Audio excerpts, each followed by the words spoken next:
Assalamualaikum and good morning, everyone. I hope all of you are in a good health. First and foremost, let me introduce myself. My name is Syami Hazi bin Samsu. I am an undergraduate student in International Relations Program from UNIMAS. I will be in charge for hosting this webinar today, and I am glad to welcome our two honorable speakers who are Mr. Chandra Firmantoko and Dr. Serena Che Omar. Secondly, I would like to explain more on the topic of our webinar, which is Social Solidarity Economy, Possible Solutions to Food Insecurities. Social Solidarity Economy is a viable solution to rebalancing economic, social, and environmental objectives. Thus, the objective of our webinar today is to provide information and awareness on food security issues, and at the same time, explaining on the possible solution to tackle food insecurities through social solidarity economy, in which both of our honorable speakers will provide you with more insight. And finally, throughout this webinar, we hope that all of the participants are able to gain valuable information and at the same time, gaining significant knowledge on food security issues.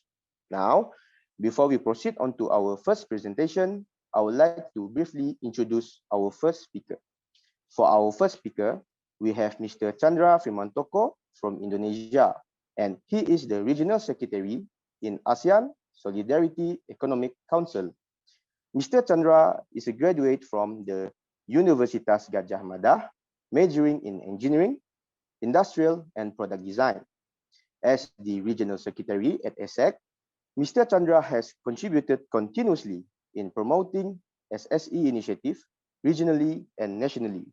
Apart from being a regional secretary, he is also a board member of Yayasan Bina Swadaya in Indonesia with the mission of community development and poverty alleviation. Mr. Chandra uses his many experiences in multinational companies to deliver the values of social solidarity economy through his entrepreneurship. Thus, Mr. Chandra is the expert in SSE topic. Therefore, for this webinar, he will be presenting on social economic solidarity and how it works to resolve food security issues. Thank you for joining us today, Mr. Chandra, and the floor is yours. Thank you very much, Syami. Good morning, everyone. Good morning, Madam Nur Aini, and also a moderator, and also thank you for having me here. Thank you, Aisa, for inviting ASEC to present about the social solidarity economy. May I confirm that you can hear me well? Is my audio clear to you? Okay, thank you. Okay, I will proceed. I'd like to greet also Dr. Eri from ASEC. She is our chairwoman in ASEC, and I must make a correction that I'm not a doctor yet. So I'm a practitioner. Madam Aini said pengamal, ya, practitioner. Thank you. I learned some new words today. Okay, I won't take it long. I will present what we do in ASEC and the relation to food security or food insecurity. Okay, wait a second. Let me get to my presentation.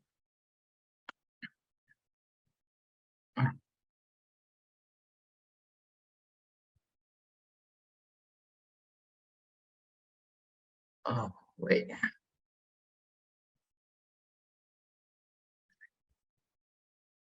Okay, dear fellows, let's say to say, ladies and gentlemen, friends in UNIMAS, let's learn together. I'm not lecturing you actually, because I'm not a lecturer. Yeah, I'm just sharing about what we do in ASEC and also in my activity.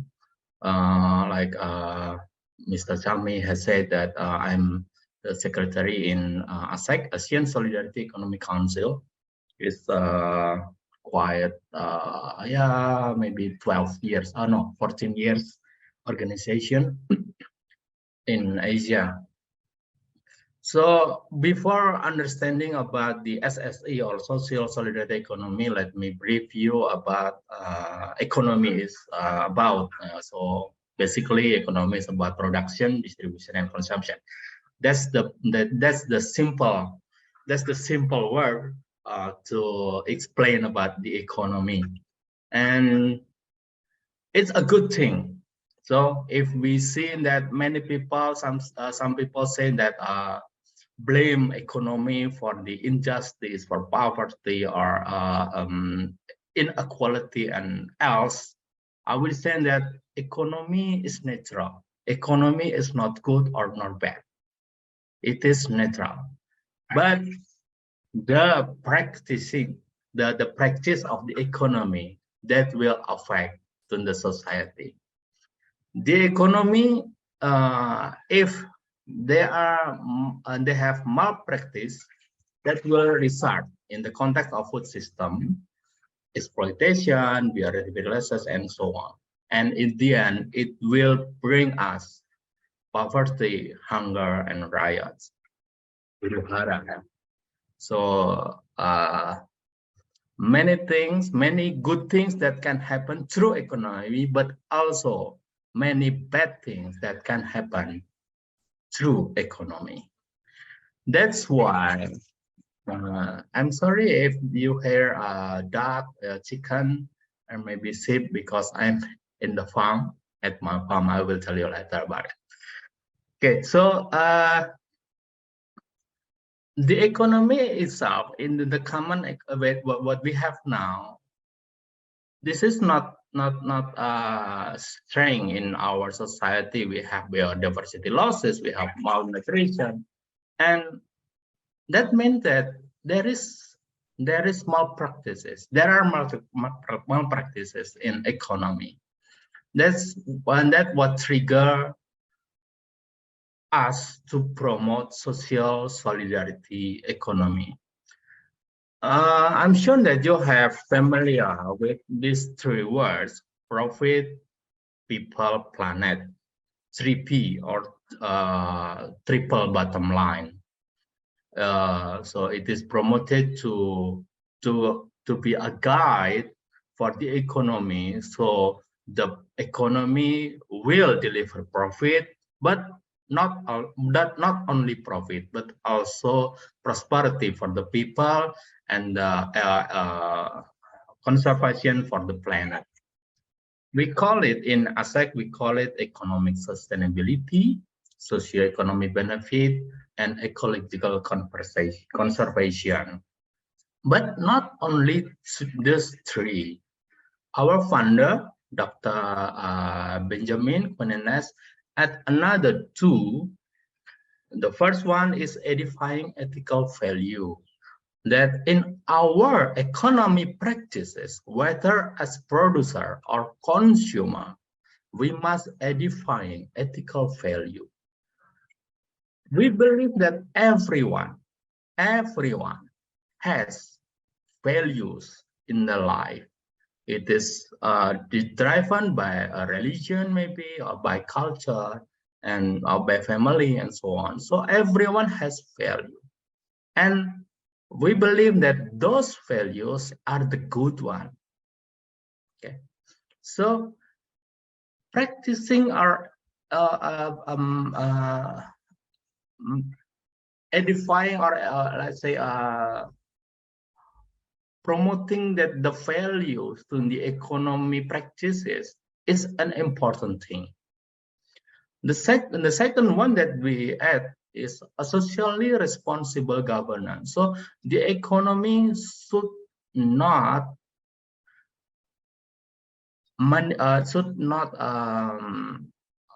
occupy only by the elite, not by only specific person or group. This must be governed by many people democratically. So that's what we call social solidarity economy. So any practices that show the 5 principles of this, then we call it, then you are actually social solidarity economy actors. And if we look back, actually these practices, this value are embedded already in our traditional society.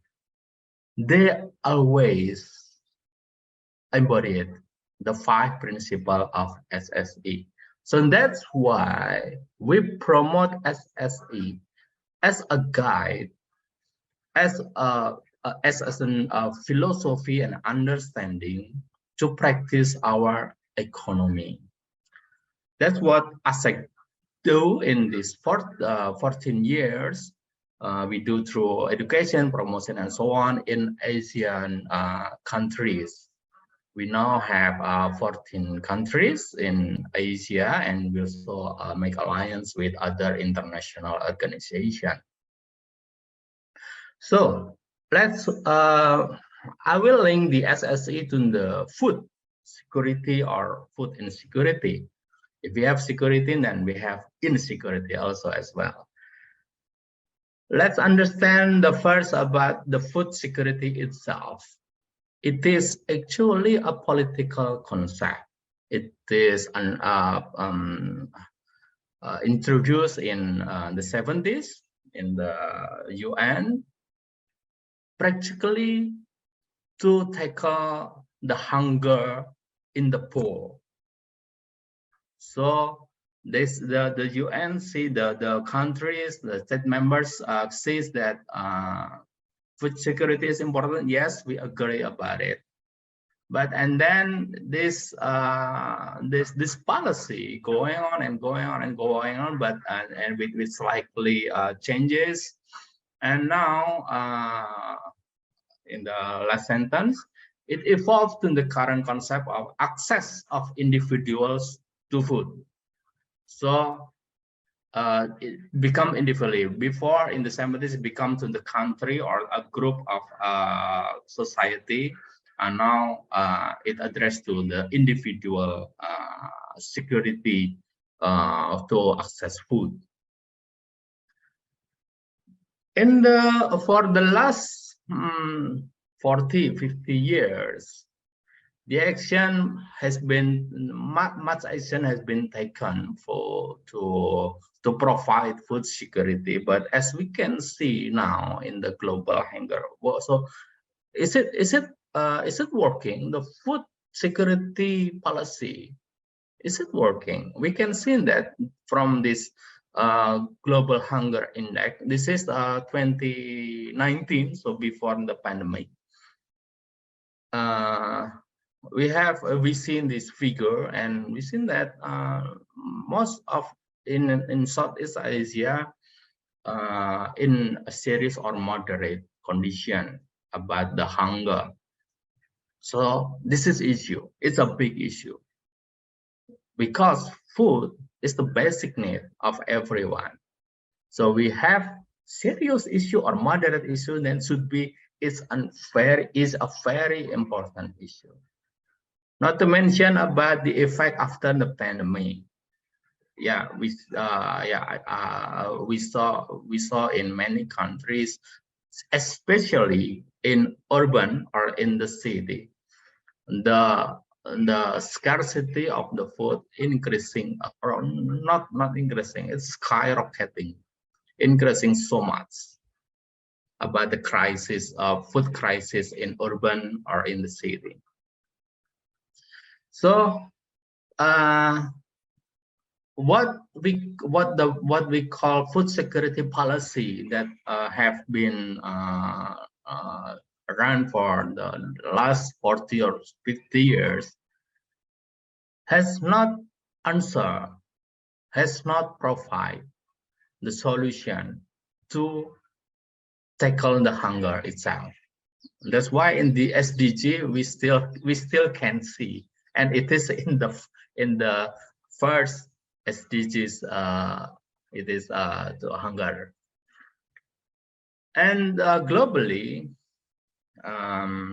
there are issues related to food also, about the food price that increase, and then the climate changes and the conflict, as Madam Aini already mentioned about the Ukraine and Russia war that affect the food supply. So food is being being used as a geopolitical weapon also. And for your information, in Indonesia, food security is handled by Ministry of Defense, not Ministry of Agriculture, but Ministry of Defense.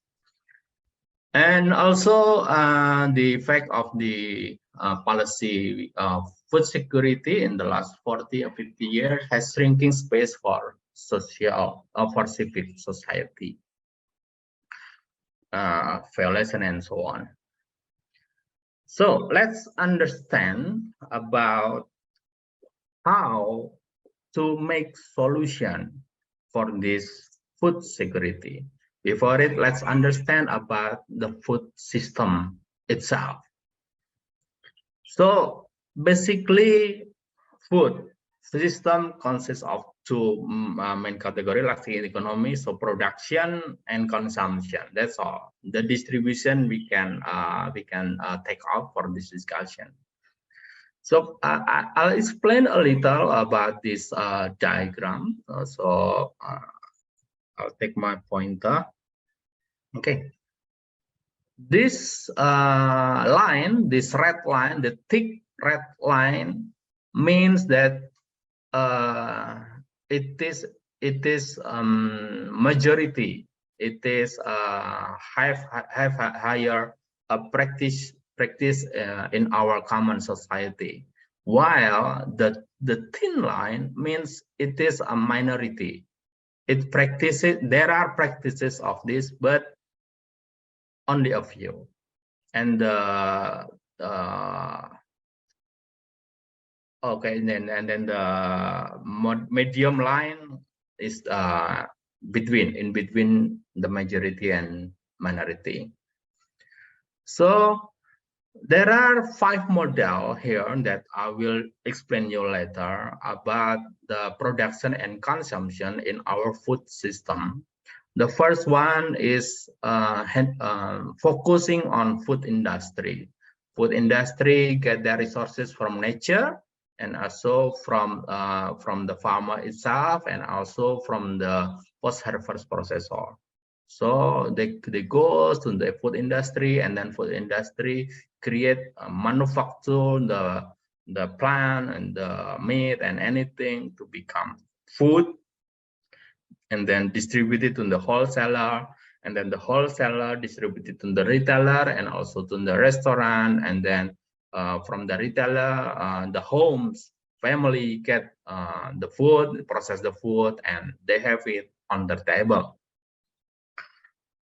Common, yeah, it's a common practice, and as many that we know now. While there are other processes actually that from the agriculture and the nature itself, it actually can go directly to the home kitchen, and then the home kitchen will have their food more fresh. I will explain in this more vivid explanation. The first one is the production in industrial with using extensive of external input, seeds, fertilizer, drugs, and anything. And they are volume yields oriented and monoculture. And of course, less variety of product. So the product is very limited compared to, as we know that nature has 300,000 of variety of edible plants, while in the research we know that only 200 of foods that we can eat, but while actually nature provides so much more. So these 200 are manufactured in the factory, and then processes, packaged, and delivered to the people. And then from the production model, the second one is the organic or permaculture or agroecology. You can name any of them, which are slightly different actually, but principally they have the circular material. So output of one process become input for others, and then they tend to be environment stability, and of course more value of product. While in the consumption side, the first model is they eat what the factory provide. So it's a packaged food, it's a ready to eat food and long processed food, which the effect of this are because it is manufactured in the factory, so they can reduce the price, and they can say that the food itself, the packaged food itself, is compliant to the health standard that governed by the government, and it is for long storing duration. So it can be delivered, distributed to many areas without worrying about decaying. While the food, the natural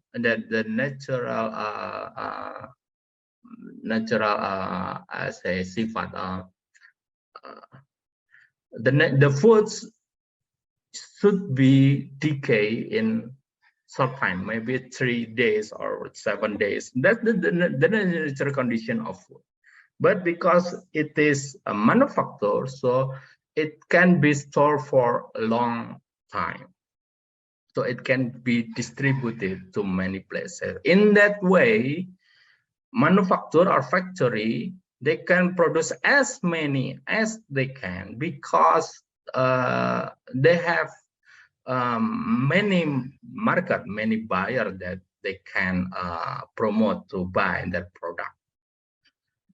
But the compensation is the variety of the food is so limited, and so many ways from the food itself, the packaging, and so on, and in the process itself. And of course, actually, and though the food that they process meet the health standard compliance, but actually the nutrition of the food itself decrease so much. So that's why there are two models that they rely on some other people to prepare their food, cook foods. But of course, not many can afford cook food on their daily meal. So majority in our practices in the society, our consumption model is number 1 and number 2. And actually there are the third model, which is farm to table. And this can be very cheap because no transportation costs, no manufacturing costs, just the cost to cook, to prepare the food. But in other side, it is not meet the health standard of the government, not standardized, and storing duration. But if we can, we don't have to store food, so because the food is already in our farm, in our garden, or in our yard, then we don't have to store many food actually, and we can have much more variety of food. So this is these practices, as you can see in the triangle here, it's upside down. It shows that the majority of the practices in our society, in most country, or maybe all country, is like this. So The production is with the industrial mode, and the consumption, yeah, we know that the promotion, the industrial promotion, is much more aggressive than the farm to table consumption. So the industry, we know that industry must they live by purchasing from the buyer. So to maintain their buyer, so they always promote their product, and that's what our society has now influenced. That did influence the society, and that shape the consumption behavior of our society. But this food system, this existing food system, actually it affects many things. That's why we call it food insecurity. This model, actually, the P1 plus C1, this theoretically, it can establish food security in theory. And in the practices itself, we know that the hunger still exists, and not only the hunger itself. Yeah. This is what we have now. Our food system in the production side is focusing, is monopolized maybe by this group. So if you're not, I'm sure you're familiar with all this logo. You can see them everywhere, and it pictures this is how our consumption behavior. And this model in Indonesia, I will give you a short data about it, that the practices of industrial food industry and the consumption that rely only on the process and manufactured food, it results in the shrinking of land, farming land, and then the process of the food manufacturing also, it contributes 33% of emission, and the loss of the food is so huge. While in the other side, the farmer in Indonesia is 45 years old majority, and death or casualties from degenerative disease, as you know, as we know that degenerative disease mostly come from a food consumption, increased by 10%, and biodiversity loss. So actually, our current food system, at least in Indonesia, will result a bigger problem. Not only the food system, the current food system cannot tackle the food security or hunger, but also the current food system will result much more damage or loss to us, not only to people, but also to the environment. That's why we must change our food system. This is what we introduced in ASEC, that food system should apply the principle of social solidarity economy, and in the movement of the food system, we call it regenerative food system. This is our common condition now, our mainstream condition now, where in the production, the corporation is elite owned and generative mindset. There are degradation of soil, monoculture, and synthetic input. And the consumption model is long process. Then focus on extracts, not the whole. So we can see that in the processed food, it contained to gain more vitamin D, let's say. Then you can take this pill, while actually we can eat fruit, the whole fruit of this and this and this. So focus on extract, not the whole. And direct and indirect waste. This is what the food loss and food waste.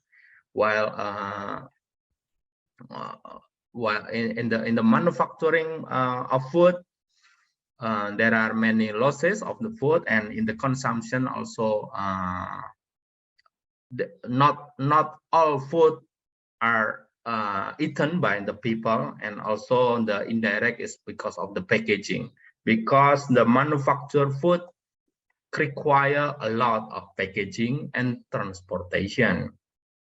So we must change from this model to, let's go to the sustainable one, the net zero one, not degrading anymore, but also not improving, but this is just the start.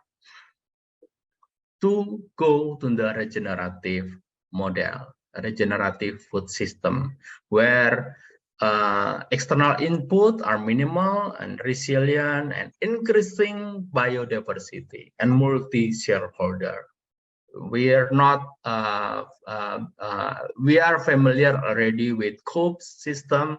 That's the good one, but not multi-shareholder, not only in form of COOP, it can in many form. And the consumption model should be local shopping, fresh food, dynamic diet. So it's not only I eat only rice and rice and again and rice again and rice every day is rice. It is good, but it is better if we have variety in our diets. And also, if we have surplus of our food, we should compost them, return them to the soil. This is what we promote in our movement in social solidarity economy related to the food system, is going to the regenerative food system. Is it possible? Isn't it too good to be true to have this kind of model? I'll show you some of our practices, and there are also in Malaysia, actually, in our network in YKPM. It's orang asli household, it's orang asli community. That this foundation empowering them to practice the organic farming and also meet them to the buyer and so on. And also in Indonesia, it's a community kitchen. So it's about the consumption. So it prepared daily when according to what they can have from the farm around them. It's a big restaurant actually in Yogyakarta, but they serve what they harvest from the farm around the restaurant. And also there's a good model also in Philippines, good food community. You can browse them actually, they are on the media, so the social media. This is the CSA, community supported agriculture system, where they harvest and then they pack the vegetable and then deliver according to what they harvest. So the consumer cannot request a specific vegetable, but they accept only what the good food sent to them. Okay, this is their social media account. You can browse them. as I mentioned. And this is another example in Indonesia. It's a rock and roll farm in Jakarta, South Jakarta. The consumers subscribe weekly surprising box. Yeah, it's the same as the Good Food of Philippines. So every week the rock and roll send a box of, let's say, surprising content, because the consumer will not know what they will receive, but they will know how will they cook the vegetable, because rock and roll not only deliver the vegetable, but also the guidance or the recipe, how to cook this one, how to cook this one, and so on and so on. So this educate the consumer to have a dynamic diet, and also by subscribing prior the delivery. So the rock and roll as a producer, they have a guarantee of purchase, because this is the majority, the main problem when farmer want to convert to organic farming and so on. They feel that they are insecure because they don't know who will buy their product. So with this system, the rock and roll have assurance that anything that they will harvest in the farm, it will deliver, it will have the buyer. So this is the principle. It means the principle of the SSE itself. This is socially governed, and so it's educating and edifying ethical value. And so another example is ARMP, Komunitas Akademi Rakyat Mandiri Pangan, where they harvest from their yard, from their home yard. They can have eggs and so on. And also this is actually in the supermarket. This vegetable is quite expensive, but they can grow it in the home yard. And also some our member have a business, agro business with their home. And another practices is practicing the eco-friendly energy. So in this house is designed to have a solar system and catching rain and harvesting rainwater, and they use it in their farm, in the garden, to produce more food and educate the people, so surrounding people, that the interest in going to the regenerative food system. We promote and we give some session to make them understand and how to create or to establish the regenerative food system from their home. And also, if you have ever been in Jakarta and you've seen this iconic building, this is the tower of a bank.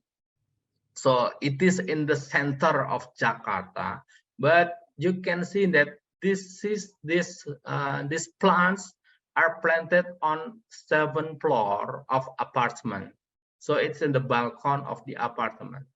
So basically, regenerative food system not always require a wide land or wide farm. It can be practiced in any area, in any land, as long as understanding the concept of regenerative food system. So this is me and my family. I'd like to share a little bit. We have ducks, we have fish, we have fruits, flowers, chickens, and this is moringa, the superfood, they say it. And we have sheep, and we ate them all. Yeah, we eat them all. We eat the dogs, the chicken, the fruits, the flour. We eat the flour. We eat the eggs and other that our yard give to us. So as conclusion, I believe it is my time to end this presentation. Food insecurity can be tackled by regenerative food system, where actually the regenerative food system embody the SSE of the principle of SSE, which is socially governed and then edifying ethical value, ecological conservation, and then social benefit on the people and so the economic sustainability. And this mindset or this paradigm, this regenerative food system should be amended for everyone, whether you are as a producer or consumer. Know your food, know your farmer is the tagline to make people understand that you really must know what you eat, what you put into your body. What is that? So is it really required by your body? Because everyone needs a different needs of food actually, and to ensure that the food that we eat is in a good quality, it is better that we know our farmer, know your farmer, so we know exactly where the food come from and the quality of the processing of the food. So in that way, we will have a more qualified health and life. And to do so, know your food, know your farmer, it can be applied only if we practicing the local regenerative food system by society. So not rely only to the food factory, but we must rely the food on ourselves and our society. I will end my presentation now, and I hope this presentation give you more insights about SSE in food security. Thank you.